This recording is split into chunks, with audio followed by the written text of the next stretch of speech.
اعوذ باللہ من الشیطان الرجیم، بسم اللہ الرحمن الرحیم۔ سورہ مومنون۔ عظیم اور دائمی رحمتوں والے خدا کے نام سے۔ یقیناً صاحبان ایمان کامیاب ہو گئے جو اپنی نمازوں میں گڑ گڑانے والے ہیں اور لغو باتوں سے آراز کرنے والے ہیں اور زکوٰۃ ادا کرنے والے ہیں اور اپنی شرمگاہوں کی حفاظت کرنے والے ہیں، علاوہ اپنی بیویوں اور اپنے ہاتھوں کی ملکیت کنیزوں کے کہ ان کے معاملہ میں ان پر کوئی الزام آنے والا نہیں ہے۔ پھر اس کے علاوہ جو کوئی اور راستہ تلاش کرے گا وہ زیادتی کرنے والا ہوگا، اور جو مومنین اپنی امانتوں اور اپنے وعدوں کا لحاظ رکھنے والے ہیں اور جو اپنی نمازوں کی پابندی کرنے والے ہیں، در حقیقت یہی وہ وارثان جنت ہیں جو فردوس کے وارث بنیں گے اور اس میں ہمیشہ ہمیشہ رہنے والے ہیں۔ اور ہم نے انسان کو گیلی مٹی سے پیدا کیا ہے، پھر اسے ایک محفوظ جگہ پر نطفہ بنا کر رکھا ہے، پھر نطفہ کو علقہ بنایا ہے اور پھر علقہ سے مغزہ پیدا کیا ہے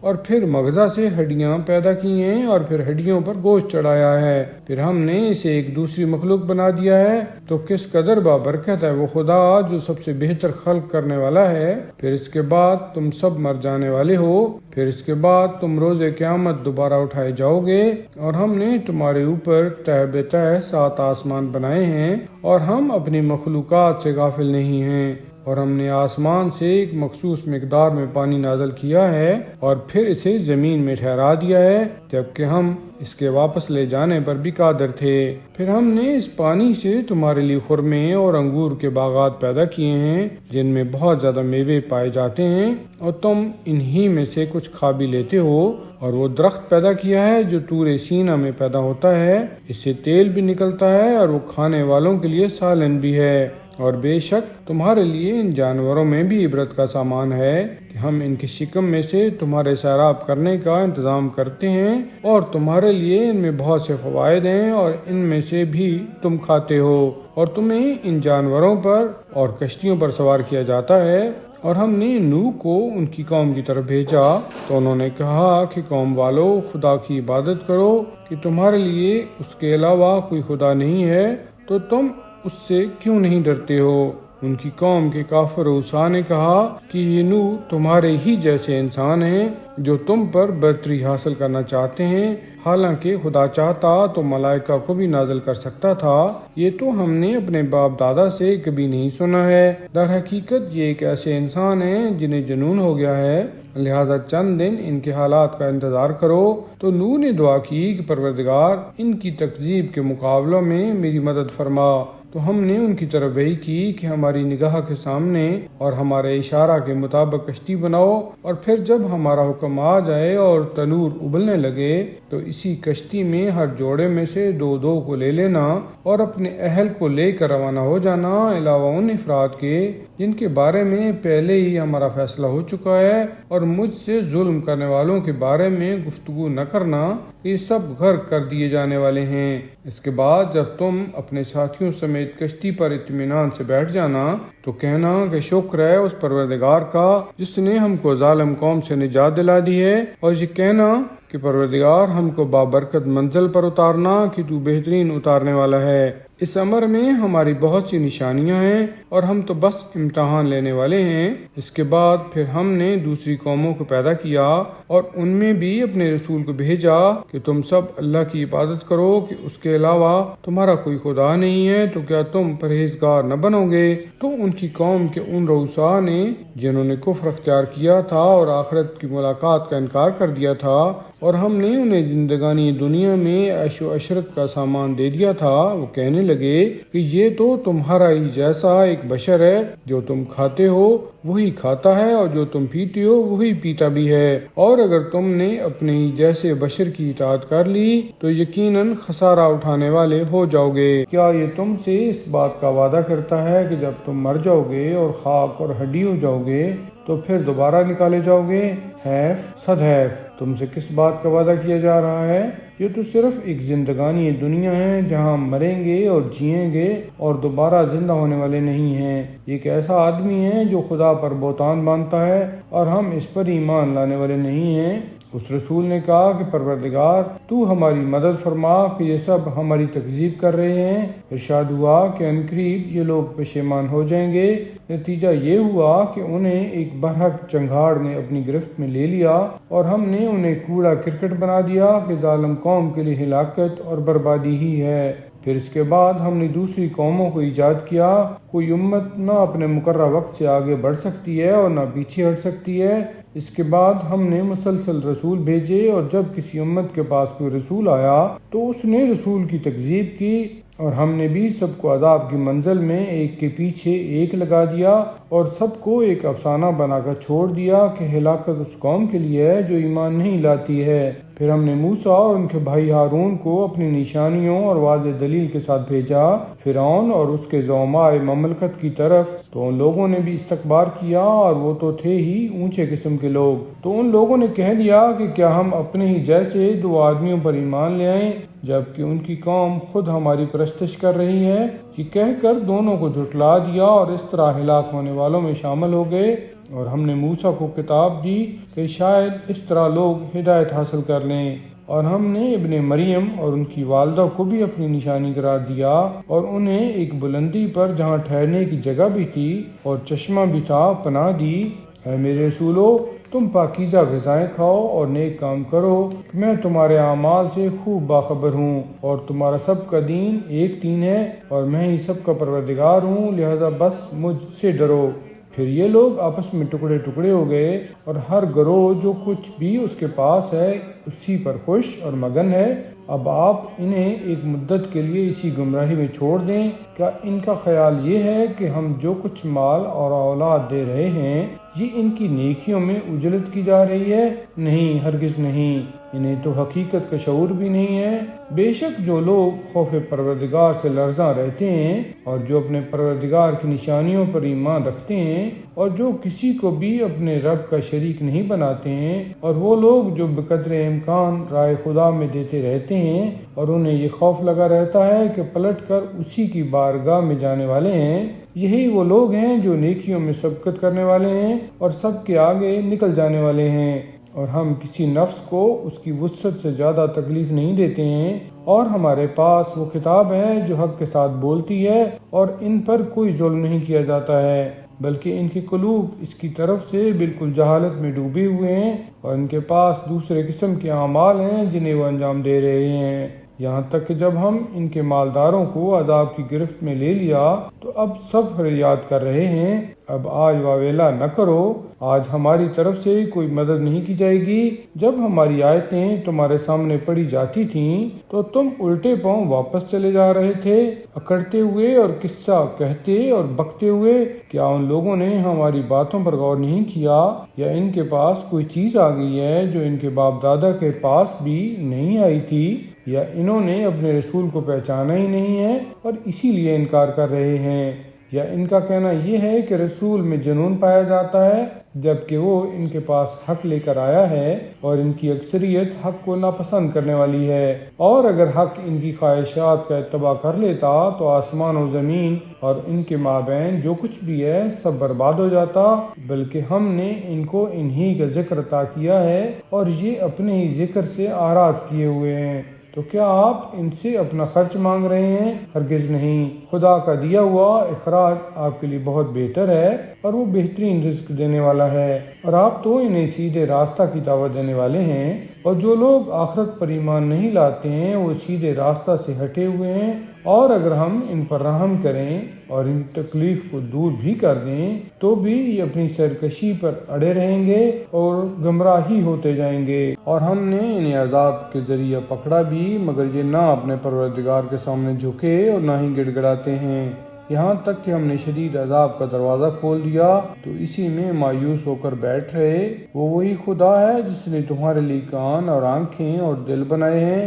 مگر تم بہت کم شکریہ ادا کرتے ہو، اور اسی نے تمہیں ساری زمین میں پھیلا دیا ہے اور اسی کی بارگاہ میں تم اکٹھا کیے جاؤ گے۔ وہی وہ ہے جو حیات و موت کا دینے والا ہے، اور اسی کے اختیار میں دن اور رات کی آمد و رفت ہے، تو تم عقل کیوں نہیں استعمال کرتے ہو؟ بلکہ ان لوگوں نے بھی وہی کہہ دیا جو ان کے پہلے والوں نے کہا تھا کہ اگر ہم مر گئے اور مٹی اور ہڈی ہو گئے تو کیا ہم دوبارہ اٹھائے جانے والے ہیں؟ بے شک ایسا ہی وعدہ ہم سے بھی کیا گیا ہے اور ہم سے پہلے والوں سے بھی کیا گیا ہے، لیکن یہ صرف پرانے لوگوں کی کہانیاں ہیں۔ تو ذرا آپ پوچھئے کہ زمین اور اس کی مخلوقات کس کے لیے ہے؟ اگر تمہارے پاس کچھ بھی علم ہے، یہ فوراً کہیں گے کہ اللہ کے لیے ہے، تو کہیے کہ پھر سمجھتے کیوں نہیں ہو؟ پھر مزید کہیے کہ ساتواں آسمان اور عرش اعظم کا مالک کون ہے؟ تو یہ پھر کہیں گے کہ اللہ ہی ہے، تو کہیے کہ آخر اس سے ڈرتے کیوں نہیں ہو؟ پھر کہیے کہ ہر شے کی حکومت کس کے اختیار میں ہے کہ وہی پناہ دیتا ہے اور اسی کے عذاب سے کوئی پناہ دینے والا نہیں ہے۔ اگر تمہارے پاس کوئی بھی علم ہے تو یہ فوراً جواب دیں گے کہ یہ سب اللہ کے لیے ہے، تو کہیے کہ آخر پھر تم پر کون سا جادو کیا جا رہا ہے؟ بلکہ ہم ان کے پاس حق لے کر آئے ہیں اور یہ سب جھوٹے ہیں۔ یقیناً خدا نے کسی کو فرزند نہیں بنایا ہے اور نہ اس کے ساتھ کوئی دوسرا خدا ہے، ورنہ ہر خدا اپنی مخلوقات کو لے کر الگ ہو جاتا اور ہر ایک دوسرے پر برتری کی فکر اور کائنات تباہ و برباد ہو جاتی۔ اللہ ان تمام باتوں سے پاک و پاکیزہ ہے، وہ حاضر و غائب سب کا جاننے والا ہے اور ان سب کے شرک سے بلند و بالا تر ہے۔ اور آپ کہیے کہ پروردگار اگر جس عذاب کا ان سے وعدہ کیا ہے مجھے دکھا بھی دینا، تو پروردگار مجھے اس ظالم قوم کے ساتھ نہ قرار دینا، اور ہم جس عذاب کا ان سے وعدہ کر رہے ہیں اسے آپ کو دکھا دینے کی قدرت بھی رکھتے ہیں،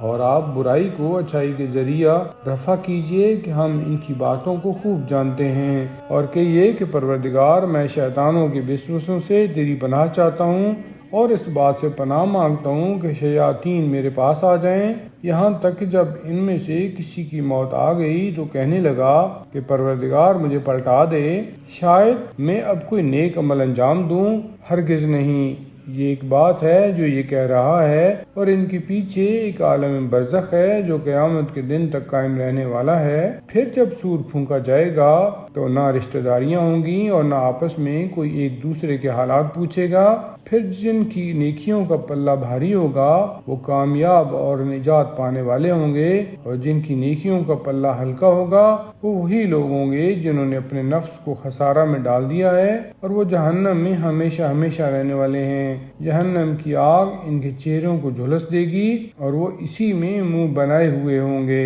کیا ایسا نہیں ہے کہ جب ہماری آیتیں تمہارے سامنے پڑھی جاتی تھیں تو تم ان کی تکذیب کیا کرتے تھے؟ وہ لوگ کہیں گے کہ پروردگار ہم پر بدبختی غالب آ گئی تھی اور ہم گمراہ ہو گئے تھے، پروردگار اب ہمیں جہنم سے نکال دے، اس کے بعد دوبارہ گناہ کریں تو ہم واقعی ظالم ہیں۔ ارشاد ہوگا کہ اب اسی میں ذلت کے ساتھ پڑے رہو اور بات نہ کرو۔ ہمارے بندوں میں ایک گروہ ایسا بھی تھا جن کا کہنا تھا کہ پروردگار ہم ایمان لائے ہیں، لہذا ہمارے گناہوں کو معاف کر دے اور ہم پر رحم فرما کہ تو بہترین رحم کرنے والا ہے۔ تو تم لوگوں نے ان کو بالکل مذاق بنا لیا تھا، یہاں تک کہ اس مذاق نے تمہیں ہماری یاد سے بالکل غافل بنا دیا اور تم ان کا مذاق کا ہی اڑاتے رہ گئے۔ آج کے دن ہم نے ان کو یہ جزا دی ہے کہ وہ سراسر کامیاب ہیں۔ پھر خدا پوچھے گا کہ تم روئے زمین پر کتنے سال رہے؟ وہ جواب دیں گے کہ ایک دن یا اس کا بھی ایک ہی حصہ،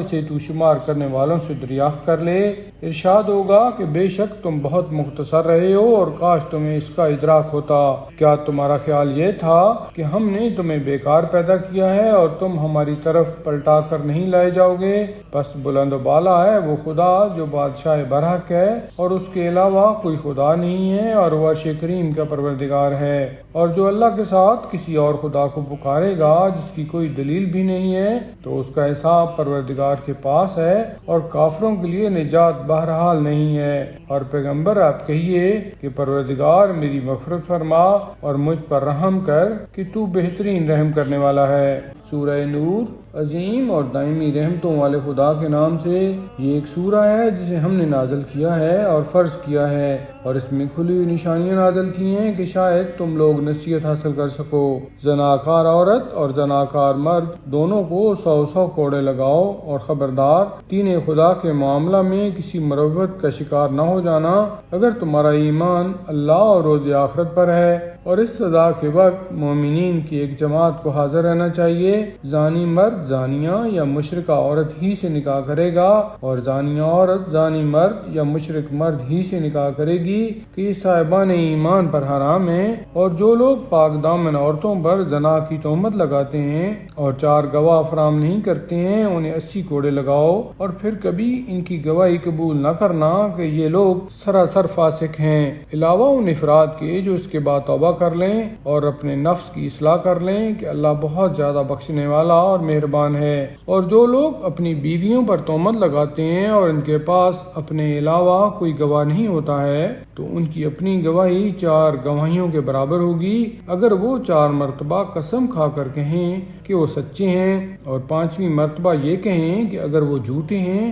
تو ان پر خدا کی لعنت ہے۔ پھر عورت سے بھی حد برطرف ہو سکتی ہے اگر وہ 4 مرتبہ قسم کھا کر یہ کہے کہ یہ مرد جھوٹوں میں سے ہے، اور 5ویں مرتبہ یہ کہے کہ اگر وہ صادقین میں سے ہے تو مجھ پر خدا کا غضب ہے۔ اور اگر تم پر خدا کا فضل اور اس کی رحمت نہ ہوتی اور وہ توبہ قبول کرنے والا صاحب حکمت نہ ہوتا تو اس تہمت کا انجام بہت برا ہوتا۔ بے شک جن لوگوں نے زنا کی تہمت لگائی وہ تم ہی میں سے ایک گروہ تھا، تم اسے اپنے حق میں شر نہ سمجھو، یہ تمہارے حق میں خیر ہے، اور ہر شخص کے لیے اتنا ہی گناہ ہے جو اس نے خود کمایا ہے، اور ان میں سے جس نے بڑا حصہ لیا ہے اس کے لیے بڑا عذاب ہے۔ آخر ایسا کیوں نہ ہوا کہ جب تم لوگوں نے اس تہمت کو سنا تھا تو مومنین و مومنات اپنے بارے میں خیر کا گمان کرتے اور کہتے کہ یہ تو کھلا ہوا بہتان ہے۔ پھر ایسا کیوں نہ ہوا کہ یہ 4 گواہ بھی لے آتے، اور جب گواہ نہیں لے آئے تو یہ اللہ کے نزدیک بالکل جھوٹے ہیں۔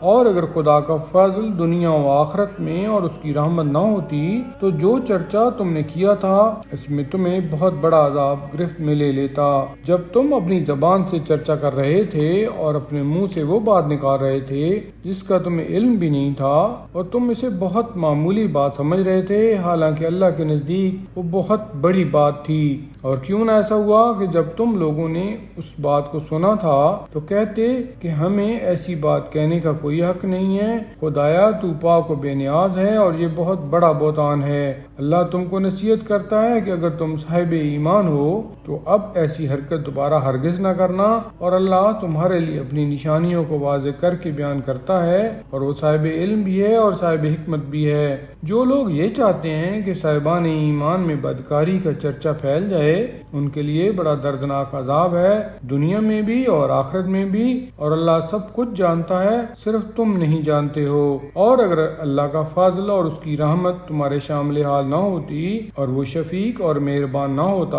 ایمان والو شیطان کے نقش قدم پر نہ چلنا کہ جو شیطان کے قدم بے قدم چلے گا اسے شیطان ہر طرح کی برائی کا حکم دے گا۔ اور اگر تم پر اللہ کا فضل اور اس کی رحمت نہ ہوتی تو تم میں سے کوئی بھی پاک باز نہ ہوتا، لیکن اللہ جسے چاہتا ہے پاک و پاکیزہ بنا دیتا ہے، اور وہ ہر ایک کی سننے والا اور ہر ایک کے حال دل کا جاننے والا ہے۔ اور خبردار تم میں سے کوئی شخص بھی جسے خدا نے فضل اور وسعت عطا کی ہے یہ قسم نہ کھا لے کہ قرابت داروں اور مسکینوں اور رائے خدا میں ہجرت کرنے والوں کے ساتھ کوئی سلوک نہ کرے گا، ہر ایک کو معاف کرنا چاہیے اور درگزر کرنا چاہیے۔ کیا تم یہ نہیں چاہتے ہو کہ خدا تمہارے گناہوں کو بخش دے، اور اللہ بے شک بڑا بخشنے والا اور مہربان ہے۔ یقیناً جو لوگ پاک باز اور بے خبر مومن عورتوں پر تہمت لگاتے ہیں ان پر دنیا اور آخرت دونوں جگہ لعنت کی گئی ہے، اور ان کے لیے عذاب عظیم ہے۔ قیامت کے دن ان کے خلاف ان کی زبانیں اور ان کے ہاتھ پاؤں سب گواہی دیں گے کہ یہ کیا کر رہے تھے۔ اس دن خدا سب کو پورا بدلہ دے گا اور لوگوں کو معلوم ہو جائے گا کہ خدا یقیناً برحق اور حق کا ظاہر کرنے والا ہے۔ خبیث چیزیں خبیث لوگوں کے لیے ہیں اور خبیث افراد خبیث باتوں کے لیے ہیں، اور پاکیزہ باتیں پاکیزہ لوگوں کے لیے ہیں اور پاکیزہ افراد پاکیزہ باتوں کے لیے ہیں۔ یہ پاکیزہ لوگ خبیث لوگوں کے اتہامات سے پاک و پاکیزہ ہیں اور ان کے لیے مغفرت اور باعزت رزق ہے۔ ایمان والو، خبردار اپنے گھروں کے علاوہ کسی کے گھر میں داخل نہ ہونا جب تک کہ صاحب خانہ سے اجازت نہ لے لو اور انہیں سلام نہ کر لو، یہی تمہارے حق میں بہتر ہے کہ شاید تم اس سے نصیحت حاصل کر سکو۔ پھر اگر گھر میں کوئی نہ ملے تو اس وقت تک داخل نہ ہونا جب تک اجازت نہ مل جائے، اور اگر تم سے کہا جائے کہ واپس چلے جاؤ تو واپس چلے جانا، کہ یہی تمہارے لیے زیادہ پاکیزہ امر ہے، اور اللہ تعالیٰ تمہارے اعمال سے خوب باخبر ہے۔ تمہارے لیے کوئی حرج نہیں ہے کہ تم ایسے مکانات میں جو غیر آباد ہیں اور جن میں تمہارا کوئی سامان ہے داخل ہو جاؤ، اور اللہ اس کو بھی جانتا ہے جس کا تم اظہار کرتے ہو اور اس کو بھی جانتا ہے جس کی تم پردہ پوشی کرتے ہو۔ اور پیغمبر آپ مومنین سے کہہ دیجئے کہ اپنی نگاہوں کو نیچی رکھیں اور اپنی شرمگاہوں کی حفاظت کریں، کہ یہی زیادہ پاکیزہ بات ہے، اور بے شک اللہ ان کے کاروبار سے خوب باخبر ہے۔ اور مومنات سے کہہ دیجئے کہ وہ بھی اپنی نگاہوں کو نیچا رکھیں اور اپنی عفت کی حفاظت کریں اور اپنی زینت کا اظہار نہ کریں علاوہ اس کے جو از خود ظاہر ہے، اور اپنے دوپٹہ کو اپنے گریبان پر رکھیں اور اپنی زینت کو اپنے باپ دادا، شوہر کے باپ دادا، اپنی اولاد اور اپنے شوہر کی اولاد، اپنے بھائی اور بھائیوں کی اولاد اور بہنوں کی اولاد، اور اپنی عورتوں اور اپنے غلام اور کنیزوں اور ایسے تابع افراد جن میں عورت کی طرف سے کوئی خواہش نہیں رہ گئی ہے، اور وہ بچے جو عورتوں کے پردہ کی بات سے کوئی سروکار نہیں رکھتے ہیں، ان سب کے علاوہ کسی پر ظاہر نہ کریں۔ اور خبردار اپنے پاؤں پٹک کر نہ چلیں کہ جس زینت کو چھپائے ہوئے ہیں اس کا اظہار ہو جائے، اور صاحبان ایمان تم سب اللہ کی بارگاہ میں توبہ کرتے رہو کہ شاید اسی طرح تمہیں فلاح اور نجات حاصل ہو جائے۔ اور اپنے غیر شادی شدہ آزاد افراد اور اپنے غلاموں اور کنیزوں میں سے باصلاحیت افراد کے نکاح کا اہتمام کرو، کہ اگر وہ فقیر بھی ہوں گے تو خدا اپنے فضل و کرم سے انہیں مالدار بنا دے گا، کہ خدا بڑی وسعت والا اور صاحب علم ہے۔ اور جو لوگ نکاح کی وسعت نہیں رکھتے ہیں وہ بھی اپنی عفت کا تحفظ کریں یہاں تک کہ خدا اپنے فضل سے انہیں غنی بنا دے۔ اور جو غلام و کنیز مکاتبت کے طلبگار ہیں ان میں خیر دیکھو تو ان سے مکاتبت کر لو، بلکہ جو مال خدا نے تمہیں دے رکھا ہے اس میں سے کچھ انہیں بھی دے دو۔ اور خبردار اپنی کنیزوں کو اگر وہ پاک دامنی کی خواہش مند ہیں تو زنا پر مجبور نہ کرنا، کہ ان سے زندگانی دنیا کا فائدہ حاصل کرنا چاہو، کہ جو بھی انہیں مجبور کرے گا خدا مجبوری کے بعد ان عورتوں کے حق میں بہت زیادہ بخشنے والا اور مہربان ہے۔ اور ہم نے تمہاری طرف اپنی کھلی ہوئی نشانیوں اور تم سے پہلے گزر جانے والوں کی مثال اور صاحبان تقوی کے لیے نصیحت کا سامان نازل کیا ہے۔ اللہ آسمانوں اور زمین کا نور ہے، اس کے نور کی مثال اس طاق کی ہے جس میں چراغ ہو، اور چراغ شیشہ کی کندیل میں ہو، اور کندیل ایک جگمگاتے ستارے کے مانند ہو جو زیتون کے بابرکت درخت سے روشن کیا جائے، جو نہ مشرق والا ہو نہ مغرب والا، اور قریب ہے کہ اس کا روغن بھڑک اٹھے چاہے اسے آگ مس بھی نہ کرے۔ یہ نور بالائے نور ہے، اور اللہ اپنے نور کے لیے جسے چاہتا ہے ہدایت دے دیتا ہے، اور اسی طرح مثالیں بیان کرتا ہے، اور وہ ہر شے کا جاننے والا ہے۔ یہ چراغ ان گھروں میں ہے جن کے بارے میں خدا کا حکم ہے کہ ان کی بلندی کا اعتراف کیا جائے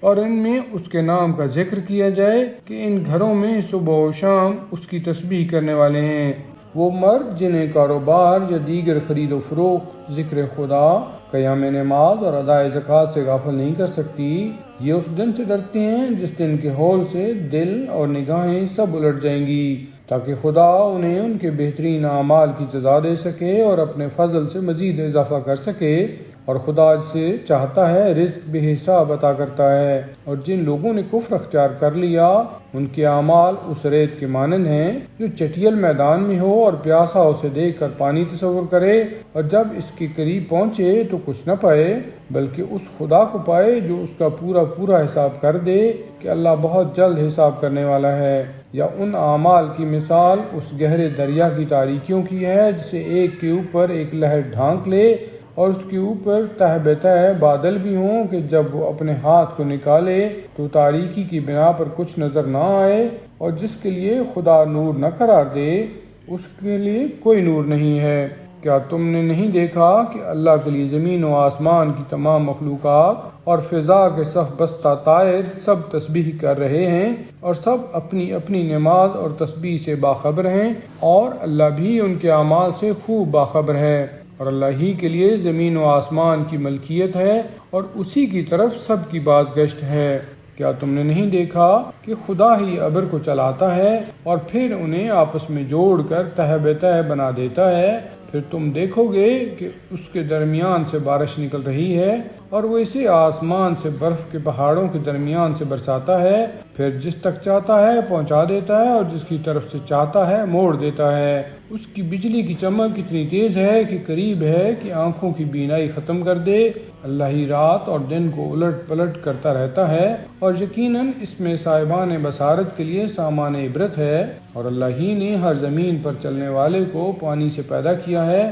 پھر ان میں سے بعض پیٹ کے بل چلتے ہیں اور بعض 2 پیروں میں چلتے ہیں اور بعض 4 ہاتھ پیر سے چلتے ہیں، اور اللہ جو چاہتا ہے پیدا کرتا ہے کہ وہ ہر شے پر قدرت رکھنے والا ہے۔ یقیناً ہم نے واضح کرنے والی آیتیں نازل کی ہیں، اور اللہ جسے چاہتا ہے صراط مستقیم کی ہدایت دے دیتا ہے۔ اور یہ لوگ کہتے ہیں کہ ہم اللہ اور رسول پر ایمان لے آئے ہیں اور ان کی اطاعت کی ہے، اور اس کے بعد ان میں سے ایک فریق منہ پھیر لیتا ہے اور یہ واقعاً صاحبان ایمان نہیں ہیں۔ اور جب انہیں خدا اور رسول کی طرف بلایا جاتا ہے کہ وہ ان کے درمیان فیصلہ کر دیں تو ان میں سے ایک فریق کنارہ کش ہو جاتا ہے، حالانکہ اگر حق ان کے ساتھ ہوتا تو یہ سر جھکائے ہوئے چلے آتے۔ تو کیا ان کے دلوں میں کفر کی بیماری ہے یا یہ شک میں مبتلا ہو گئے ہیں، یا انہیں یہ خوف ہے کہ خدا اور رسول ان پر ظلم کریں گے؟ حالانکہ حقیقت یہ ہے کہ یہ لوگ خود ہی ظالمین ہیں۔ مومنین کو تو خدا اور رسول کی طرف بلایا جاتا ہے کہ وہ فیصلہ کریں گے، تو ان کا قول صرف یہ ہوتا ہے کہ ہم نے سنا اور اطاعت کی، اور یہی لوگ در حقیقت فلاح پانے والے ہیں۔ اور جو بھی اللہ اور رسول کی اطاعت کرے گا اور اس کے دل میں خوف خدا ہوگا اور وہ پرہیزگاری اختیار کرے گا تو وہی کامیاب کہا جائے گا۔ اور ان لوگوں نے باقاعدہ قسم کھائی ہے کہ آپ حکم دے دیں گے تو یہ گھر سے باہر نکل جائیں گے، تو آپ کہہ دیجئے کہ قسم کی ضرورت نہیں ہے، عمومی قانون کے مطابق اطاعت کافی ہے کہ یقیناً اللہ ان اعمال سے باخبر ہے جو تم لوگ انجام دے رہے ہو۔ آپ کہہ دیجئے کہ اللہ اور اس کے رسول کی اطاعت کرو، پھر اگر انحراف کرو گے تو رسول پر وہ ذمہ داری ہے جو اس کے ذمہ رکھی گئی ہے، اور تم پر وہ مسئولیت ہے جو تمہارے ذمہ رکھی گئی ہے، اور اگر تم اطاعت کرو گے تو ہدایت پا جاؤ گے، اور رسول کے ذمہ واضح تبلیغ کے سوا اور کچھ نہیں ہے۔ اللہ نے تم میں سے صاحبان ایمان و عمل صالح سے وعدہ کیا ہے کہ انہیں روئے زمین میں اسی طرح اپنا خلیفہ بنائے گا جس طرح پہلے والوں کو بنایا ہے، اور ان کے لیے اس دین کو غالب بنائے گا جسے ان کے لیے پسندیدہ قرار دیا ہے، اور ان کے خوف کو امن سے تبدیل کر دے گا کہ وہ سب صرف میری عبادت کریں گے اور کسی طرح کا شرک نہ کریں گے۔ اور اس کے بعد بھی کوئی کافر ہو جائے تو در حقیقت وہی لوگ فاسق اور بد کردار ہیں۔ اور نماز قائم کرو، زکوٰۃ ادا کرو اور رسول کی اطاعت کرو کہ شاید اسی طرح تمہارے حال پر رحم کیا جائے۔ خبردار، یہ خیال نہ کرنا کہ کفر اختیار کرنے والے زمین میں ہم کو عاجز کر دینے والے ہیں، ان کا ٹھکانہ جہنم ہے اور وہ بدترین انجام ہے۔ ایمان والو، تمہارے غلام و کنیز اور وہ بچے جو ابھی سن بلوغ کو نہیں پہنچے ہیں، ان سب کو چاہیے کہ تمہارے پاس داخل ہونے کے لیے 3 اوقات میں اجازت لیں، نماز صبح سے پہلے اور دوپہر کے وقت جب تم کپڑے اتار کر آرام کرتے ہو، اور نماز عشاء کے بعد۔ یہ 3 اوقات پردے کے ہیں۔ اس کے بعد تمہارے لیے یا ان کے لیے کوئی حرج نہیں ہے کہ ایک دوسرے کے پاس چکر لگاتے رہیں، کہ اللہ اسی طرح اپنی آیتوں کو واضح کر کے بیان کرتا ہے، اور بے شک اللہ ہر شے کا جاننے والا اور صاحب حکمت ہے۔ اور جب تمہارے بچے حد بلوغ کو پہنچ جائیں تو وہ بھی اسی طرح اجازت لیں جس طرح پہلے والے اجازت لیا کرتے تھے۔ پروردگار اسی طرح تمہارے لیے اپنی آیتوں کو واضح کر کے بیان کرتا ہے کہ وہ صاحب علم بھی ہے اور صاحب حکمت بھی ہے۔ اور ضعیفی سے بیٹھ رہنے والی عورتیں جنہیں نکاح سے کوئی دلچسپی نہیں ہے، ان کے لیے کوئی حرج نہیں ہے کہ وہ اپنے ظاہری کپڑوں کو الگ کر دیں، بشرطے کہ زینت کی نمائش نہ کریں، اور وہ بھی عفت کا تحفظ کرتی رہیں کہ یہی ان کے حق میں بھی بہتر ہے، اور اللہ سب کی سننے والا اور سب کا حال جاننے والا ہے۔ نابینا کے لیے کوئی حرج نہیں ہے، اور لنگڑے آدمی کے لیے بھی کوئی حرج نہیں ہے، اور مریض کے لیے بھی کوئی عیب نہیں ہے، اور خود تمہارے لیے بھی کوئی گناہ نہیں ہے کہ اپنے گھروں سے یا اپنے باپ دادا کے گھروں سے یا اپنی ماں اور نانی دادی کے گھروں سے یا اپنے بھائیوں کے گھروں سے یا اپنی بہنوں کے گھروں سے یا اپنے چچاؤں کے گھروں سے یا اپنی پھوپھیوں کے گھروں سے یا اپنے ماموں کے گھروں سے یا اپنی خالاؤں کے گھروں سے یا جن گھروں کی کنجیاں تمہارے اختیار میں ہیں یا اپنے دوستوں کے گھروں سے کھانا کھا لو، اور تمہارے لیے اس میں بھی کوئی حرج نہیں ہے کہ سب مل کر کھاؤ یا متفرق طریقہ سے کھاؤ، بس جب گھروں میں داخل ہو تو کم از کم اپنے ہی اوپر سلام کر لو کہ یہ پروردگار کی طرف سے نہایت ہی مبارک اور پاکیزہ تحفہ ہے۔ اور پروردگار اسی طرح اپنی آیتوں کو واضح طریقہ سے بیان کرتا ہے کہ شاید تم عقل سے کام لے سکو۔ مومنین صرف وہ افراد ہیں جو خدا اور رسول پر ایمان رکھتے ہوں، اور جب کسی اجتماعی کام میں مصروف ہوں تو اس وقت تک کہیں نہ جائیں جب تک اجازت حاصل نہ ہو جائے۔ بے شک جو لوگ آپ سے اجازت حاصل کرتے ہیں وہی اللہ اور رسول پر ایمان رکھتے ہیں، لہذا جب آپ سے کسی خاص حالت کے لیے اجازت طلب کریں تو آپ جس کو چاہیں اجازت دے دیں، اور ان کے حق میں اللہ سے استغفار بھی کریں کہ اللہ بڑا غفور اور رحیم ہے۔ مسلمانوں، خبردار، رسول کو اس طرح نہ پکارا کرو جس طرح آپس میں ایک دوسرے کو پکارتے ہو۔ اللہ ان لوگوں کو خوب جانتا ہے جو تم میں سے خاموشی سے کھسک جاتے ہیں، لہذا جو لوگ حکم خدا کی مخالفت کرتے ہیں وہ اس امر سے ڈریں کہ ان تک کوئی فتنہ پہنچ جائے یا کوئی دردناک عذاب نازل ہو جائے، اور یاد رکھو کہ اللہ ہی کے لیے زمین و آسمان کی کل کائنات ہے، اور وہ تمہارے حالات کو خوب جانتا ہے، اور جس دن سب اس کی بارگاہ میں پلٹا کر لائے جائیں گے وہ سب کو ان کے اعمال کے بارے میں بتا دے گا کہ وہ ہر شے کا جاننے والا ہے۔ سورہ فرقان عظیم اور دائمی رحمتوں والے خدا کے نام سے۔ بابرکت ہے وہ خدا جس نے اپنے بندے پر فرقان نازل کیا ہے تاکہ وہ سارے عالمین کے لیے عذاب الہی سے ڈرانے والا بن جائے۔ آسمان و زمین کا سارا ملک اسی کے لیے ہے، اور اس نے نہ کوئی فرزند بنایا ہے اور نہ کوئی اس کے ملک میں شریک ہے۔ اس نے ہر شے کو خلق کیا ہے اور صحیح اندازے کے مطابق درست بنایا ہے، اور ان لوگوں نے خدا کو چھوڑ کر ایسے خدا بنا لیے ہیں جو کسی بھی شے کے خالق نہیں ہیں بلکہ خود ہی مخلوق ہیں، اور خود اپنے واسطے بھی کسی نقصان یا نفع کے مالک نہیں ہیں، اور نہ ان کے اختیار میں موت و حیات یا حشر و نشر ہی ہے۔ اور یہ کفار کہتے ہیں کہ یہ قرآن صرف ایک جھوٹ ہے جسے انہوں نے گھڑ لیا ہے، اور ایک دوسری قوم نے اس کام میں ان کی مدد کی ہے، حالانکہ ان لوگوں نے خود ہی بڑا ظلم اور فریب کیا ہے۔ اور یہ لوگ کہتے ہیں کہ یہ تو صرف اگلے لوگوں کے افسانے ہیں جسے انہوں نے لکھوا لیا ہے، اور وہی صبح و شام ان کے سامنے پڑھے جاتے ہیں۔ آپ کہہ دیجئے کہ اس قرآن کو اس نے نازل کیا ہے جو آسمانوں اور زمین کے رازوں سے باخبر ہے، اور یقیناً وہ بڑا بخشنے والا اور مہربان ہے۔ اور یہ لوگ کہتے ہیں کہ اس رسول کو کیا ہو گیا ہے کہ یہ کھانا بھی کھاتا ہے اور بازاروں میں چکر بھی لگاتا ہے، اور اس کے پاس کوئی ملک کیوں نہیں نازل کیا جاتا جو اس کے ساتھ مل کر عذاب الہی سے ڈرانے والا ثابت ہو، یا اس کی طرف کوئی خزانہ ہی گرا دیا جاتا، یا اس کے پاس کوئی باغ ہی ہوتا جس سے کھاتا پیتا۔ اور پھر یہ ظالم کہتے ہیں کہ تم لوگ تو ایک جادو زدہ آدمی کا اتباع کر رہے ہو۔ دیکھو ان لوگوں نے تمہارے لیے کیسی کیسی مثالیں بیان کی ہیں، یہ تو بالکل گمراہ ہو گئے ہیں اور اب راستہ نہیں پا سکتے ہیں۔ بابرکت ہے وہ ذات جو اگر چاہے تو تمہارے لیے اس سے بہتر سامان فراہم کر دے، ایسی جنتیں جن کے نیچے نہریں جاری ہوں، اور پھر تمہارے لیے بڑے بڑے محل بھی بنا دے۔ حقیقت یہ ہے کہ ان لوگوں نے قیامت کا انکار کیا ہے، اور ہم نے قیامت کا انکار کرنے والوں کے لیے جہنم مہیا کر دیا ہے۔ جب آتش جہنم ان لوگوں کو دور سے دیکھے گی تو یہ لوگ اس کے جوش و خروش کی آوازیں سنیں گے، اور جب انہیں زنجیروں میں جکڑ کر کسی تنگ جگہ میں ڈال دیا جائے تو وہاں موت کی دہائی دیں گے۔ اس وقت ان سے کہا جائے گا کہ ایک موت کو نہ پکارو بلکہ بہت سی موتوں کو آواز دو۔ پیغمبر آپ ان سے پوچھئے کہ کہ یہ عذاب زیادہ بہتر ہے یا وہ ہمیشگی کی جنت جس کا صاحبان تقوی سے وعدہ کیا گیا ہے اور وہی ان کی جزا بھی ہے اور ان کا ٹھکانہ بھی۔ ان کے لیے وہاں ہر خواہش کا سامان موجود ہے اور وہ اس میں ہمیشہ رہنے والے ہیں، اور یہ پروردگار کے ذمہ ایک لازمی وعدہ ہے۔ اور جس دن بھی خدا ان کو اور ان کے خداؤں کو جنہیں یہ خدا کو چھوڑ کر پکارا کرتے تھے سب کو ایک منزل پر جمع کرے گا اور پوچھے گا کہ تم نے میرے بندوں کو گمراہ کیا تھا یا یہ از خود بھٹک گئے تھے، تو یہ سب کہیں گے کہ تو پاک اور بے نیاز ہے،